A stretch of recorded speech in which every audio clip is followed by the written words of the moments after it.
Cavanlar, dədə özün qədrin bilin.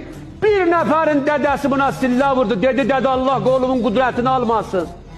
Bir müddətdən sonra dədə dubara buna bir sillə vurdu. Dedi, dədə, əlhəmdülillah, yiyib işmağın yaxşıdır ha. Dedi, ol, məndən şuqluq eləmə, get. Oğlan oldu pəhləvan, qəhrəman. Dədə buna bir sillə vuranda, gördülər oğlan belə dizlərin qucaqlayıb, ağlayır və çiynə əsir. Dedilər ki, sən pəhləvansan, dədön səni barha vırıb. Amma bugün niyə ağlayırsan be?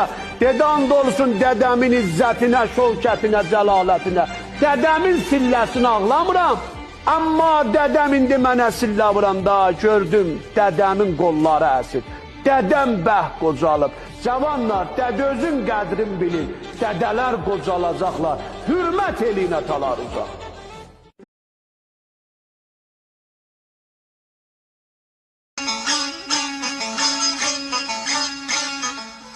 Qeyrətsiz famili vəfasız dostu, xəzəl kimi yel gətirsən eynirəm. Daldadı halıma yanmayan adam, üzdə yağlı dil gətirsən eynirəm. Ürəkdə hörməti siləndən sonra, məhəbbət almasın böləndən sonra, əza məclisimə öləndən sonra, tayfa yığıb el gətirsən eynirəm. Mən ilə ağlayıb gülməyən dostum, ürəyimin sirrini bilməyən dostum, sağlığımda yanım.